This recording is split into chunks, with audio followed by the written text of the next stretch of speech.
Podcast, bringing you the latest news, recaps, and analysis of AEW and WWE. Get the unique perspective from a wrestling fan of over 25 years. Here's your host, Jaydee. What's going on, guys? This is Jaydee here, and this is episode 86 of the Wrestlebread podcast. So we got NXT Takeover War Games coming up this Sunday. We also have AEW Dynamite, which was called Winter is Coming. And I just thought, like I had said in the last episode, I thought it was just, just some little special that they were doing, not knowing what was coming afterwards. And I will definitely get into that very shortly. But if you are listening live, be sure to, go into the chat. Let me know your thoughts of what happened with AEW, if you did see what happened at AEW Dynamite last night. And what are your thoughts for the return of Sting? Very out of nowhere. I do like his new theme, I have to admit.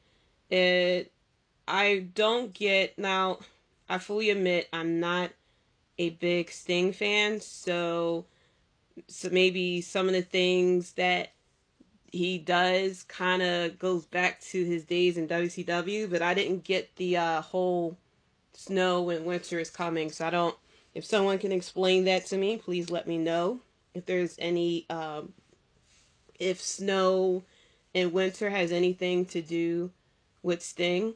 But I thought it was a nice touch. They had the snow coming down, because, in Florida, there is no such thing as really a winter. Not like it is, here in the Northeast, where winter is a whole mood. You go down to, 18 degrees. One winter here, I'm from Philly, it got so cold that it went to like negative, not negative, but it definitely went, it felt like, no, it did, yeah, it felt, the wind and everything, it felt like below zero, and like the streets froze and the water pipes had froze from the mains and stuff like that. So I thought it was a nice touch to get back on track. That was a nice touch with the snow and everything like that. And Sting, at first I was like, oh snap, oh man, it's Sting, he's in AEW. Tony Schiavone was like pretty much busting nuts all over the damn announce table for how excited he was that Sting is back on TNT. My question is, and something that a lot of people were talking about, is what is Sting going to do there? Now, he's there for a number of years. He has signed a contract. He is now All Elite.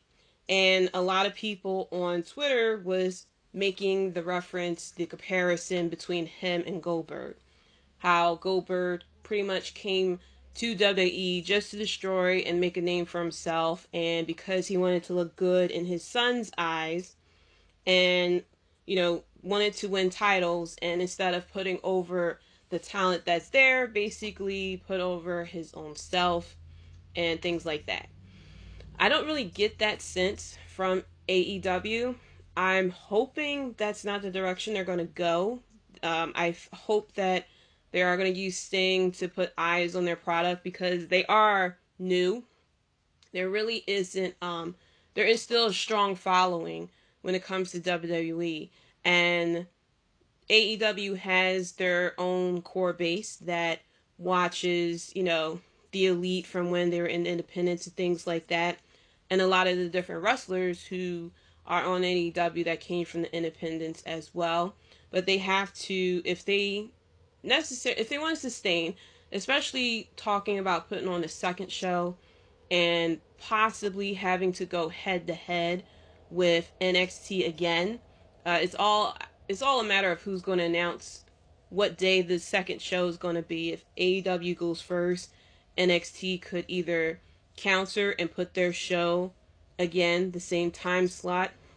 Well, no, AEW put their show the same time slot as NXT. NXT could turn around, put their second show the same time slot as AEW, or they can basically hold on their own. I hope they don't make the mistake of trying to go up against Raw and SmackDown, because despite how bad Raw and SmackDown is, those shows still pull at least 1 million or 1.5 million a week consistently. I don't think, I know there's been very bad weeks with both shows, but I don't think either show has gone under 1 million, 1.2, if I remember correctly. So let me know your thoughts if you're listening live in the chats. If you're listening this, outside the live broadcast, you can tweet at Wrestlebread Podcast on Twitter at Wrestlebread of your thoughts as far as with AEW and Sting. Also, there is now a crossover that's being done with AEW and Impact, which I think is very smart. Impact doesn't really get that big of an audience. It is streaming their shows on Twitch for free, and I don't think they don't have a network. So them, having the help from AEW, especially since AEW's champion is going to be on there Tuesday, to kind of bring more eyes, is definitely going to help them out. There is the rumor that they were looking to have work with WWE. I highly doubt that is a true rumor. I don't think they are that dumb enough to really believe that Vince McMahon is going to allow them to kind of work together and either bring their champion onto WWE or WWE bringing their champion over to AEW. Overall, the AEW Dynamite Winter is Coming was a very good show. NXT Takeover was good too. We had NXT Takeover, which was the go-home show for this Sunday's NXT Takeover. And I wanted to record tonight's show just because I felt as though the show was still incomplete. Normally, NXT Takeovers have 5 matches, and there were only 4 matches there. And there was still someone missing from Shotzi Blackheart team, which we found out. And we have a match that was added to. So I'm slightly surprised that the major titles are not being defended. I kind of figured that Finn Balor maybe is still too injured to defend his title, but I at least thought that Io Shirai would have defended her title. But then again, there's really no one to defend her title against. She just defeated Rhea Ripley in a very good match last night. So it really makes no sense for there to be a rematch. And plus on top of that,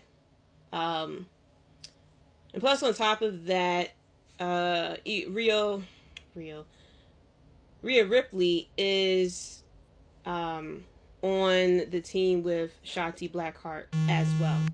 So that don't make that much sense. And sorry if you heard some type of rumbling. That is my phone. As far as the tale with what's going on with my computer, it looks like the computer needs to be replaced. I mean, it's a hard drive issue, and the type of person I am, I'm the type of person that's like, just get me a whole new damn computer. So we're looking into it. It's either, I don't know. I'm not a big computer person, and so I don't know how much a hard drive would run. I don't know how good of a hard drive it would be, so I have no idea how much prices would be or anything like that. So that is the story right now with the computer.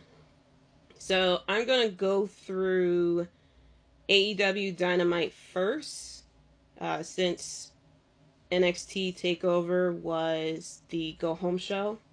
So first off, like I said, this was all about Winter is Coming. I thought it was just a regular special, but obviously it was done for, the name was Winter is Coming for a reason. So, starting out, I didn't catch the beginning of it, so I missed the Battle Royal. So I did hear about MJF and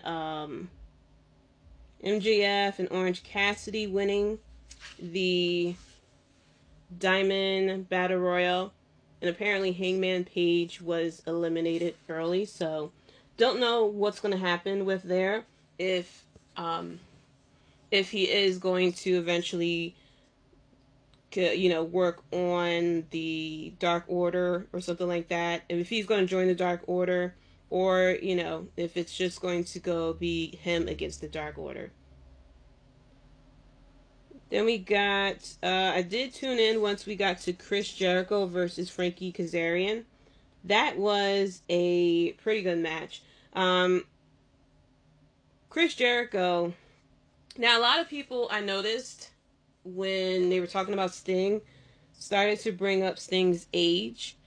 And I don't know, you can't really say too much about age when it comes to wrestling, because I mean, we had the Rock and Roll Express that was still wrestling in NWA. We had Ric Flair. I think Ric Flair may have been around the same age that Sting is right now. I might be wrong. But I think that he was around the same age as the same age that Sting is right now. But on this one, Jericho defeated Kazarian. And Jericho, being 50 years old and have been wrestling for 30 years, still looks really good for him to be out there. I mean, his body hasn't been as beat up as a lot of the other wrestlers who have been in there for a long time, and I am referencing The Undertaker. Him and Jericho are around the same age. I think Taker's actually 53 or 55, but they both have been in the company for 30 years, and the difference is one really body has went through so much where the other really hasn't. Then after that, we have Britt Baker versus Leia Hurst. I think I said that right. This was okay. I just don't like, they're starting to get very weird with their positioning of the commercial breaks. I think it was the matchup, the tag team match that ended the show, that resulted in they had the entrances and everything. No, the tag team match that was near the main event, where they had everyone do their entrance and then they went to break. And it's like, well, you kind of miss like the beginning part of the match. But this was an okay match. I guess they're definitely trying to put together and put more of the women out there in front of eyes for AEW Dynamite. But of course, this was all just a setup for Baker versus Thunder Rosa, which I think is just going to be fire. Like I said, AEW needs Thunder Rosa. I think Thunder Rosa will definitely help the women in the AEW. And this rivalry between her and Britt Baker can definitely be the starting point.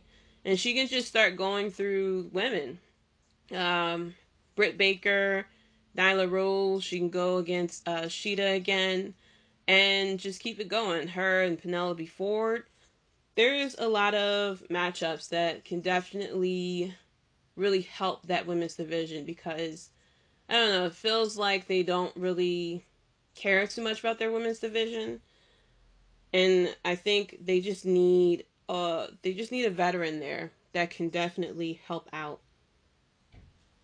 Next up, we had the tag team match, Cody Rhodes and Darby Allin versus Ricky Starks and Powerhouse Hobbs. So I guess he's no longer Will Hobbs. They're calling him Powerhouse Hobbs. Darby Allin, of course, with who is now the TNT Championship, and Cody Rhodes, aka Triple H, with the over-the-top entrance, no matter what day it is, no matter what he's doing, whether he's coming out just to wave to the crowd or have an actual match.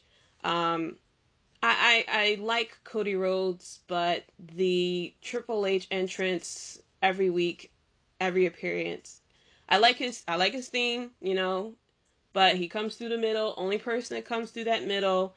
He gets the smoke, he gets the pyro, he gets the full theme song, he gets the full theme played. I mean, they cut for this match. Darby Allin came out and they cut his entrance just to do Cody Rhodes' entrance. And I like Darby's theme music as well. But it's just, I don't know. I get it, but he is slowly turning into Triple H. That's how I'm feeling. And I don't mean like Triple H NXT. I mean like Triple H put myself over Triple H. Not trying to sound like a hater or anything, but it's just his entrances are just so over the top, I swear. So this was a good match. I was in and out of this match. I forgot what was going on around the same time as what was going on with NXT at the same time, as I was watching both shows. So I was kind of like a bit back and forth. Hobbs looked really good, of course. Of course, Rhodes and Darby Allin defeated Hobbs and Starks, and I like Starks too. Starks kind of remind me a little bit of The Rock with as much charisma that he has. After the match, though, Hobbs, of course, starts attacking Allin. Then he started attacking, I think Arn Anderson comes in and starts throwing punches, and then Hobbs pushed him down. And then we started getting people coming in. I didn't even know, when I was watching back, I didn't even know that Dustin came out.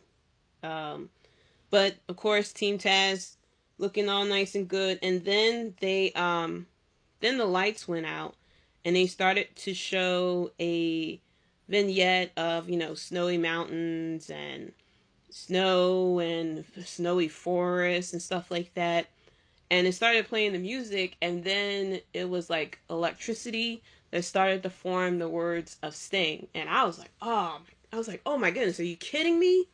Like, I didn't read any news or anything like that Sting was coming. So if the rumor was out there and I was just sitting under a rock, I apologize. But the fact that they got Sting over there definitely is going to help them out.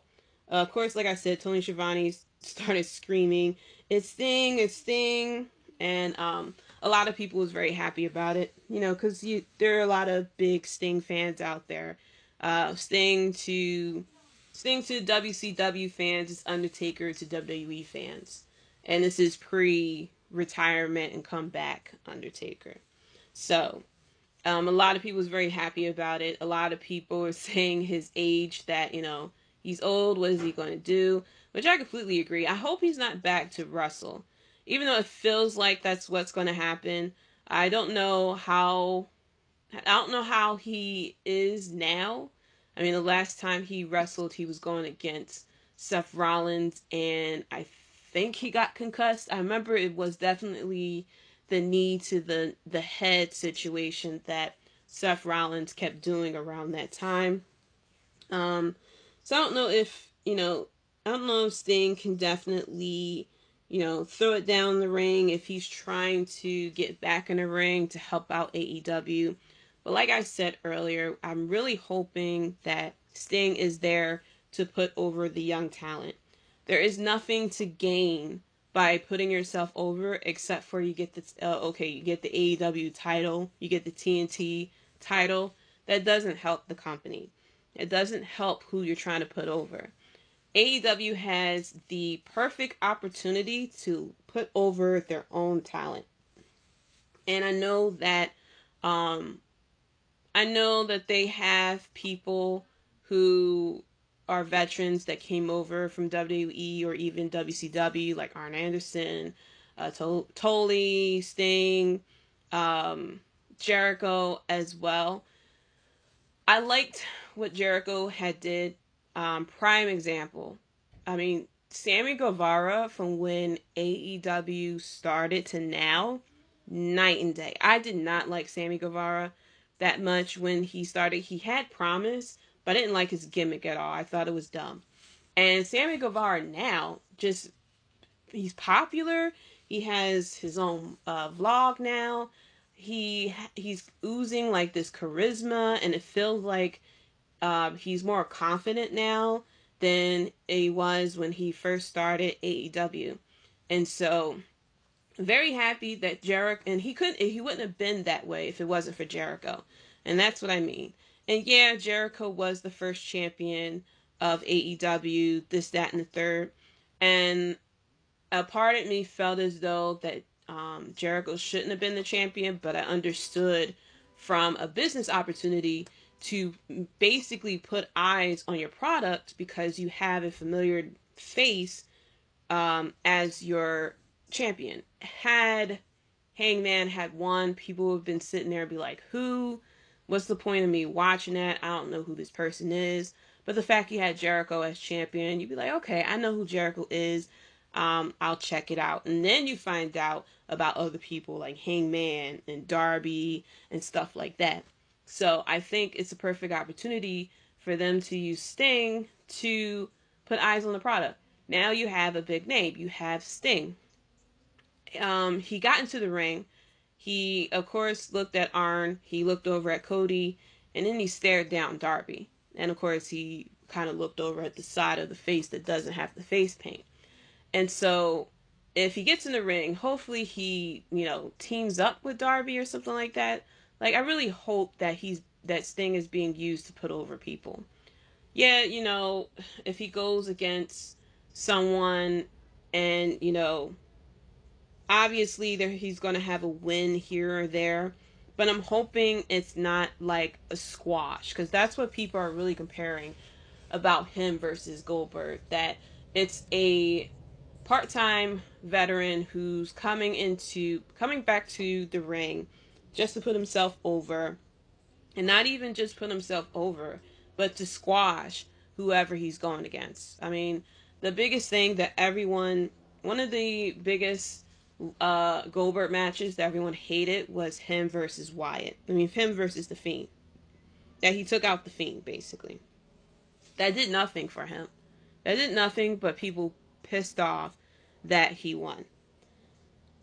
So, I'm hoping that they're definitely going to use this to try to get people, especially fans who haven't watched wrestling since WCW had ended, to kind of give them the opportunity to find a wrestling product that they'll like. There's a lot of people out there who don't like WWE, who stopped watching WWE, and AEW can definitely use this opportunity to bring those fans back. So then we get to the main event, Jon Moxley versus Kenny Omega, and this match was good. The finish, but I kind of understand the finish. Of course, we had the cleaner who, and I had mentioned the last time that I think that Justin Roberts says something different for every Kenny Omega cleaner entrance, and he does. The last time he mentioned how Kenny Omega was in the PWI Hall of Fame, I think, and this time he mentioned how Kenny Omega got 35 wins or something like that, which is crazy. So I think that's a really cool little unique spin on his entrance. This was a good match. It definitely was. Of course, Moxley and Omega definitely have chemistry in the ring. I feel like any time someone can get in the ring and can go toe to toe with someone who can handle that type of stiff, strong style, it definitely makes the show, definitely makes the match more enjoyable. The thing is, though, I really didn't so I seriously thought that Kenny Omega was hurt, and I think he actually was legit hurt. Um, I think he actually was legit hurt because he like hit his head or something like that on the concrete on outside of the ring. So he was laying there for a moment, and they had the doctors come out and things like that. Don Callis, of course, was on commentary like he was the last time Omega was in a big match. And he came over to check on Omega as well. And so I was like, oh, snap. Like, he's legit injured. And I was hoping that they would handle this injury in a better manner than they did when Hardy got injured. But you see Jon Moxley, trying to get to him. They're pushing him away. And then he rolled him in the ring. So I figured that they were going to go for a quick finish just to kind of put an end to the match. Don Callis gets on the apron with a mic in his hand and sitting there telling the ref that he's injured. And so Moxley went over to Don Callis. I think he punched him or something like that. And then Don had threw the microphone into the ring. You kind of see Omega kind of like, I started to notice like Omega wasn't as injured as we thought. So I don't know if he was faking it or if he was legit like concussed a little and, kind of like trying to get himself, 100% basically. But Omega hits Moxley with a microphone and he got busted open. And then, of course, Omega back to 100% starts doing V-triggers. And then he was able to do the one-winged angel. And 1, 2, 3, and we now have a new champion. And I was definitely happy about it. Of course, there was a gentleman's agreement between Moxley and Omega that have seen to kind of went out the door first off. And so after the match, Don Callis grabs Omega. They start walking immediately out of the arena. And I found it kind of funny because Alex, oh my gosh, his name escapes me. But it's the guy who used to be the commentator, now he's the backstage interviewer. You can clearly tell that he was standing in one spot because as soon as Don and Kenny walked past by, you kind of just see him. You see him, he was standing behind something, and you see him like walk out to kind of be like, oh, what's going on? Like, where are you guys going? And can you guys explain, what happened and this, that, and the third? And Don was like, we'll explain it on Tuesday. And Alex was like, what, Tuesday? Dynamite's on Wednesday. And he was like, yeah, we'll talk about it Tuesday on Impact. So Callis revealing that Kenny Omega is going to be on Impact on Tuesday is definitely a big thing for Impact. Definitely going to get a lot of eyes over on Impact, especially the fact that Impact will not have any competition. I think there's a NFL game that's gonna be around that time, but I highly doubt it. But the fact that either way, that Impact doesn't have any type of don't have NXT or WWE or Raw or SmackDown going against them is definitely going to help them out. Oh, actually, the Cowboys game is at that same time, which is interesting.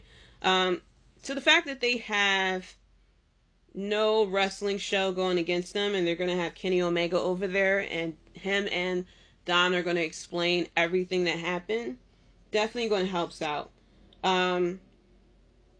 Don't know if I guess if they're going to have Impact stars coming over to AEW to kind of give them a bit of an exposure as well, which would definitely help. Especially, I mean, because I like what AEW does with AEW Dark, that you're seeing people who you never heard before who kind of get an opportunity to be seen by going against stars from AEW who be on AEW Dynamite. For example, there is this I think they're on eight. I think they're on eight. I don't know if it was B. I don't know if it was Being the Elite because I just recently watched it, or if they were actually on AEW Dynamite. But it's this rapping group who was rapping, who sit there and cut. They do raps during their entrance, and I forgot. I think they're called the Acclaim. I think they were on Dynamite, or if they were on BTE. I'm not quite sure, but they were on AEW Dark, and now they're kind of get basically called up, if would say it that way. But I thought that was I thought it was pretty cool. Overall, AEW Dynamite was a pretty good show. Um, they had, it could have been better, but it definitely ended on a good note. So going over to NXT, the go home show for Takeover War Games. I kind of missed the beginning of this this as well. I forgot, what was I doing yesterday? I think I was doing the dishes or something, and I didn't get a chance to tune in until a little bit later. So I missed the tag team match of Damian Priest and Leon Ruff versus Raul Mendez and Santos Escobar. So, but looking at it, it looked like Ruff and Priest, of course, got the pin to give a bit of momentum going into the triple threat match. Johnny Gargano was on commentary. After that, and we had August Gray versus Cameron Grimes, and I caught the end of that. Cameron Grimes, he's starting to grow on me, I have to say. I didn't really care too much for him in the beginning. I felt as though something was off because I didn't know if he was like a cowboy or if he was a bit crazy, because during his entrance he would come out and it would look like he was talking to himself or something like that. It was the way he did his entrance, and I don't know if he was like a crazy cowboy or or if he's mean or something like that. It was just something off. But the way he is now, he's starting to grow on me, and I think this storyline between him and Dexter Lumis is definitely helping him out, especially for that horror house match. I mean, he definitely he shined in that match. But of course, at the end, Cameron Grimes won, and he took out a strap to, of course, for his strap match that's coming on Sunday, and he was attacking August Gray. I don't know if he put the strap on August Gray or not, because I kind of was like looking away. I wasn't really watching because I think I was watching AEW at that point. But I did see the part where the camera kind of turns away because Cameron Grimes was walking around the ring, and then the camera kind of goes back, and Dexter Lumis was tied to the other end of the strap. And of course, Cameron Grimes got the hell up out of there. And Dexter Lumis. Dexter Lumis has such a cool look. He's like a psychotic serial killer version of Stone Cold Steve Austin. It's just something with those eyes, like, and the fact that he wears the black gloves so his fingerprints aren't anywhere at the murder scene. He definitely has such a cool look. He really does. And he's one of those people that I really hope doesn't go to Raw or SmackDown because, oh my gosh, can you imagine what the hell they're going to do to him? He's going to be a mute. He's not going to say anything. I mean, he don't really say much in NXT, but it kind of works for him. But they're going to turn him into a different version of EC3 if he goes up to the main roster. I mean, I can only imagine what they're going to do to him. After that, we get Jake Atlas versus Tony Nese. I don't know. The fact that because Jake Atlas was fed to Legado del Fantasma so many times, I don't really care too much for him. It was, I guess, it was a cool, it was a cool match between them two. Nice to see Tony Nese back on TV. I remember Tony Nese. I used to go to the House of Hardcore matches, House of Hardcore events when it comes to Philly, and I went to an event when it was up in New York, and that's how I found out about Tony Nese, and he was definitely impressive when I saw him at the independent shows. So him going when he went to WWE, I definitely was very happy for him. But of course, they didn't really do too much with him. He was just kind of there, and then he went off to 205 Live and I think main event. So him being back on NXT definitely is somewhat promising. Jake Atlas is very good in the ring, but the fact that he kind of been like losing a lot definitely really didn't do too much for me. After that, we had the Grizzled Young Veterans versus Imperium. I didn't really get a chance to check out this match because of NXT. I think this was when Moxley and Omega had started. Because Moxley and Omega has started, their match started when it was like 9:20, 20 after, and they were saying that it's a 60-minute time limit and that they would stay with the match if it went on after Dynamite had ended. So I was like, okay, well, obviously this match is going to go on for at least 40 freaking minutes. So I was definitely tuned in. So I didn't really get a chance to see this match, unfortunately. But I think Everrise, I wasn't paying too much attention, but I did see that Everrise had came out and it was attacked the teams, and I think it caused disqualification, or this may have happened after one of the teams won, but I didn't really see who won that match. And then we get the main event, Shotzi Blackheart versus Raquel Gonzalez.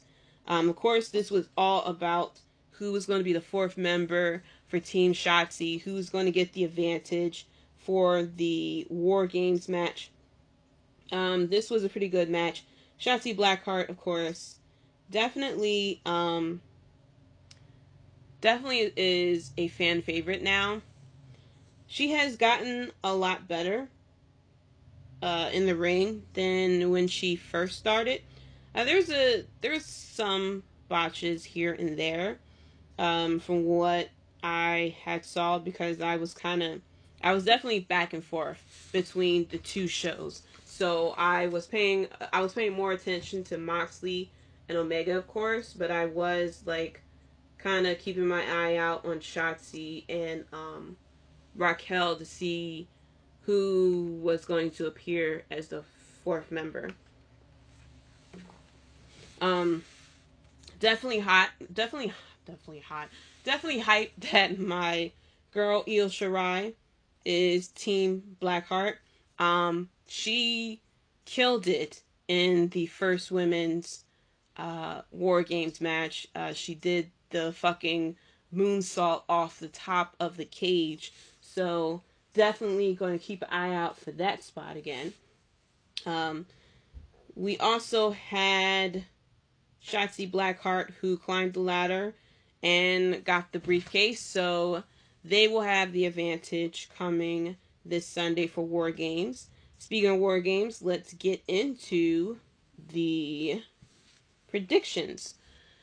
So first up, oh yeah, and exactly what I thought would happen. The fifth match, I didn't know if it was going to be one of the titles or if it was going to be Thatcher versus Tommaso Ciampa, and it was actually Timothy Thatcher versus Tommaso Ciampa, who was going to be the fifth match. So getting into that match, we're going to have Timothy Thatcher versus Tommaso Ciampa.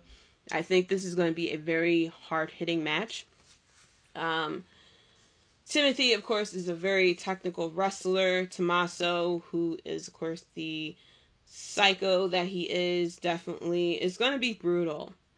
Um, it's going to be brutal. I'm surprised. I mean, there's no stipulation to this match, but I'm going to go with Tommaso on this one. He wants to um, bring back more of the grittiness of NXT. He's disappointed the way that NXT is going. And so I'm going to go with Tommaso on this one. Next up, we got Dexter Lumis versus Cameron Grimes with a strap match. I'm going to go with Dexter on this one. I think Cameron is going to try to weasel his way to get a win. But the fact that Dexter Lumis has caused so much chaos in Cameron Grimes' life, especially with that horror match, I think Dexter Lumis is going to win this one. Next up is the triple threat match for the NXT North American Championship. We got Leon Ruff versus Johnny Gargano versus Damian Priest. I'm going to go with it's kind of hard. Like I think I would say 99.9%. I was going to say 100%, but I'm going to say 99.9% because you never know with WWE. I'm very sure Leon Ruff is going to lose this match. I think he is the one that's going to get pinned. That's why this is a triple threat match. Him having the title was very cool, but I think he is going to lose this match. It's all a matter of who's going to pin him, because I don't think Johnny or Damian are going to pin each other, especially if it's a clean pin. Now, if Leon Ruff wins this match, I highly doubt it's going to be a clean pin. It may be on some R-Truth type of situation where Johnny or Damian knocks out the other and then Leon gets the cover situation, or if Leon like falls backwards. That's what I mean by the R-Truth factor. Kind of like falls into a damn pin and wins that way. Um, but I'm gonna go with Johnny on this one. I think Johnny is going to show that him losing the title was a fluke. And I think this is just going to continue the feud between him and Damian Priest. So next up, we got the War Games match. This is the men's War Game match. The Undisputed Era, Adam Cole, Kyle O'Reilly, Roderick Strong, and Bobby Fish versus the Kings of NXT, Pat McAfee, Pete Dunne, Danny Burch, and Oney Lorcan. I'm going to go with the Undisputed Era with this one. I am very interested with how Pat McAfee is going to be in this match. Like I said, people who are not wrestlers don't really put themselves out there in this match. So I'm very interested to see what Pat McAfee is going to do. I mean, I feel like he's crazy enough to try to do a fucking spot. I would not be surprised if he's going to do a spot. But I'm going to go with the Undisputed Era on this one. But I think this is going to be a very fun match to watch. I think this is going to be a match that we're going to talk about, definitely. And then we get to the women's War Games match. Team Shotsy, Shotzi Blackheart, Amber Moon, Rhea Ripley, and Io Shirai versus Team Candice, Candice LeRae, Dakota Kai, Raquel Gonzalez, and Toni Storm. I think this is going to be a good match. It's hard to really say who's going to win. But I'm going to go with Team Shotzi on this one. I'm going to go with Team Shotzi. I think I think there may, I don't know, I think with on Team Candice, there may be a bit of a breakdown, or it could happen on Team Shotsy, because we still have. I think this is going to set up who could possibly go against Io Shirai. Maybe Rhea Ripley turns on her team because she feels though she deserves the title. It could be Amber Moon who turns on her team. I just get the sense there may be a turn, or it could happen. I don't think it's going to happen on Team Candice if Dakota or Toni Storm kind of go against each other, or maybe Candice, or maybe Candice does something. But I feel like with this match between these ladies, I feel like there's going to be a turn on a team. But I'm going to go with Team Shotzi on this one. But I feel like there's something else that's going to happen. And I don't know, it's kind of funny that I'm feeling that way because that's exactly what happened last year with the women's War Games match. We had Dakota Kai turn on Tegan Nox. And I don't think it's going to be to that extent. I think it's going to happen in the match. I don't think it's going to happen before they get into. I don't think it's going to happen before War Games happen. I think that I think it's going to happen during the War Games portion of the match. But I'm going to go with Team Shotzi on this one. Overall, this NXT takeover is going to be very good. I don't think there really has been a takeover that wasn't good. There were takeovers, of course, that could have been better, but I don't think there was a takeover that kind of like it sucked. So, especially when it comes to War Games. Undisputed Era has been in every single War Games match. I think that was pretty much the reason why they got together, is basically to compete in War Games match. But Friday we got NXT coming. We have, not NXT. We have WWE SmackDown. Wow, coming Friday. What's gonna happen next with the Mysterio family and the weird ass relationship between Aaliyah and Murphy? What's going to happen with the tribal chief? What he got to say. Also with Daniel Bryan, and especially with Kevin Owens, who's going to go after the tribal chief first. So that's it for the Wrestlebread podcast. Thank you so much for listening. Shout out to Julian Rob Bates from the Wrestling Court podcast on AlternativeMinds.com. Keita and Jay from the Keita and Jay Show. Chris from We Talk Next podcast. Nando and Larry from Half K podcast. Devin Hafiz from Clark Street Wrestling, and my boys over at Powerbomb Jitsu. Coming up next week on Tuesday, we're going to be live on Mixer again with the review for NXT Takeover, and the I may be able to do a quick recap of Impact. I think Impact starts at 8 o'clock. So I may be able to do a recap of what happened on Impact as well. Definitely a review of Raw and whatever news and rumors are coming out around that time as well. Be sure to hop on Twitter and follow me at Jaydee Talks. That's JAYDEE Talks. And be sure to follow the podcast. The podcast is on Twitter at Wrestlebread. The podcast is on Instagram. I think it's on Instagram at Wrestlebread Podcast. You can find the podcast on Facebook as well. Just go to my Twitter. You'll see all the links of everywhere this podcast is going to be. It's on YouTube as well. Like I said, I'm planning to do a end of the year type of awards. I plan to do a giveaway, maybe 2 giveaways. So be sure to follow the podcast and myself on Twitter to get more details about that as well. I'm getting the categories together. It's about 20 of them. I may have to condense it down, but I think 20 will actually be a good number for it.